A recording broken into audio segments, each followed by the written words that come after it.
পৃথিবীর ইতিহাসের সবচেয়ে বিখ্যাত ছবি ব্লিস।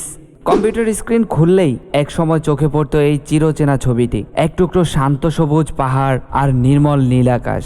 এই ছবিটি বিশ্বের কোটি কোটি মানুষের মনের মণিকোঠায় বিশেষভাবে জায়গা করে নিয়েছে। উইন্ডোজ এক্সপির ডিফল্ট ওয়ালপেপার হিসেবে ব্যবহৃত এই ছবিটি পৃথিবীর ইতিহাসের সবচেয়ে বেশি দেখা ছবি বলে মনে করা হয়। 1996 সালের একটি সাদামাটা দিন, মার্কিন ফটোগ্রাফার চার্লস ওরিয়ার ক্যালিফোর্নিয়ার নাপা ভ্যালি এবং সোনোমা কাউন্টি এলাকায় গাড়ি চালিয়ে যাচ্ছিলেন। হঠাৎই তার চোখে পড়ে একটি অসাধারণ দৃশ্য।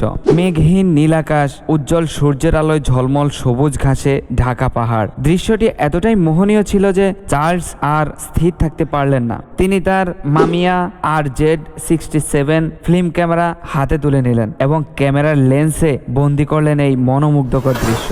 চমকপ্রদ ব্যাপার হলো, ছবিটিতে কোনো এডিট বা ফটোশপের ছোঁয়া ছিল না। এটি ছিল প্রকৃতির খাঁটি সৌন্দর্যের একটি অবিচ্ছেদ্য মুহূর্ত। ছবি তোলার পর চার্লস এটি জমা দেন stock photo agency ওয়েস্টলাইটে।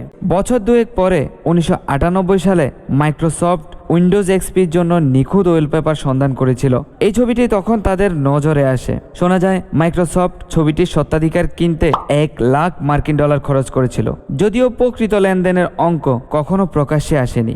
Bill Gates এবং তার টিম এই ছবিটিকে উইন্ডোজ এক্সপির ডিফল্ট ওয়ালপেপার হিসেবে নির্বাচন করেন। পরবর্তী সময়ে এটি শুধু একটি কম্পিউটার ব্যাকগ্রাউন্ড নয়, বরং ডিজিটাল যুগের অন্যতম প্রতীক হয়ে ওঠেন। উইন্ডোজ এক্সপি ছিল মাইক্রোসফটের অন্যতম সফল অপারেটিং সিস্টেম।